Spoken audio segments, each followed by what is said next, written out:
Accommodation is the process by which the vertebrate eye changes optical power to maintain a clear image or focus on an object as its distance varies. In this, distances vary for individuals from the far point, the maximum distance from the eye for which a clear image of an object can be seen, to the near point, the minimum distance for a clear image. Accommodation acts like a reflex, but can also be consciously controlled. Mammals, birds, and reptiles vary the optical power by changing the form of the elastic lens using the ciliary body, in humans up to 15 dioptres. Fish and amphibians vary the power by changing the distance between a rigid lens and the retina with muscles. The young human eye can change focus from distance, infinity, to as near as 6.5 centimeters from the eye. This dramatic change in focal power of the eye of approximately 15 dioptres, the reciprocal of focal length in meters, occurs as a consequence of a reduction in zonular tension induced by ciliary muscle contraction. This process can occur in as little as 350 milliseconds. The amplitude of accommodation declines with age. By the fifth decade of life, the accommodative amplitude can decline so that the near point of the eye is more remote than the reading distance. When this occurs, the patient is presbyopic. Once presbyopia occurs, those who are emtropic, do not require optical correction for distance vision, will need an optical aid for near vision. Those who are myopic, nearsighted and require an optical correction for distance vision, will find that they see better at near without their distance correction, and those who are hyperopic, farsighted, will find that they may need a correction for both distance and near vision.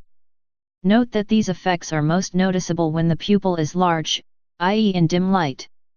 The age-related decline in accommodation occurs almost universally to less than 2 dioptres by the time a person reaches 45 to 50 years, by which time most of the population will have noticed a decrease in their ability to focus on close objects and hence require glasses for reading or bifocal lenses.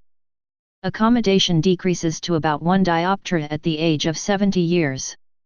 The dependency of accommodation amplitude on age is graphically summarized by Duane's classical curves. Theories of mechanism. Helmholtz. The most widely held theory of accommodation is that proposed by Hermann von Helmholtz in 1855. When viewing a far object, the circularly arranged ciliary muscle relaxes, allowing the lens zonule and suspensory ligaments to pull on the lens, flattening it. The source of the tension is the pressure that the vitreous and aqueous humors exert outwards onto the sclera.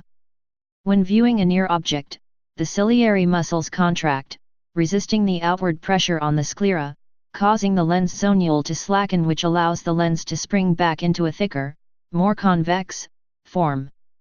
Shachar. Ronald A. Shachar, M.D., Ph.D. has proposed an alternative theory which indicates that focus by the human lens is associated with increased tension on the lens via the equatorial zonule, that when the ciliary muscle contracts, equatorial zonular tension is increased, causing the central surfaces of the crystalline lens to steepen, the central thickness of the lens to increase, anterior-posterior diameter, and the peripheral surfaces of the lens to flatten.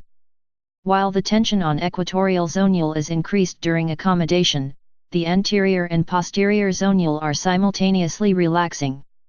The increased equatorial zonular tension keeps the lens stable and flattens the peripheral lens surface during accommodation. As a consequence, gravity does not affect the amplitude of accommodation, and primary spherical aberration shifts in the negative direction during accommodation. Catenary D. Jackson Coleman proposes that the lens, zonule and anterior vitreous comprise a diaphragm between the anterior and vitreous chambers of the eye. Ciliary muscle contraction initiates a pressure gradient between the vitreous and aqueous compartments that support the anterior lens shape in the mechanically reproducible state of a steep radius of curvature in the center of the lens with slight flattening of the peripheral anterior lens, i.e. the shape, in cross-section, of a catenary. The anterior capsule and the zonule form a trampoline shape or hammock-shaped surface that is totally reproducible depending on the circular dimensions, i.e. the diameter of the ciliary body, Mueller's muscle. The ciliary body thus directs the shape like the pylons of a suspension bridge, but does not need to support an equatorial traction force to flatten the lens. Induced effects of accommodation. When humans accommodate to a near object, they also converge their eyes and, as a result, constrict their pupils.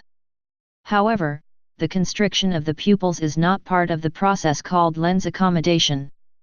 The combination of these three movements, accommodation, convergence, and meiosis, is under the control of the Edinger-Westphal nucleus and is referred to as the near triad, or accommodation reflex. While it is well understood that proper convergence is necessary to prevent diplopia, the functional role of the pupillary constriction remains less clear. Arguably, it may increase the depth of field by reducing the aperture of the eye, and thus reduce the amount of accommodation needed to bring the image in focus on the retina. There is a measurable ratio between how much convergence takes place because of accommodation, AC/A ratio, CA/C ratio. Abnormalities with this can lead to binocular vision problems. Accommodative dysfunction. Duke Elder classified a number of accommodative dysfunctions.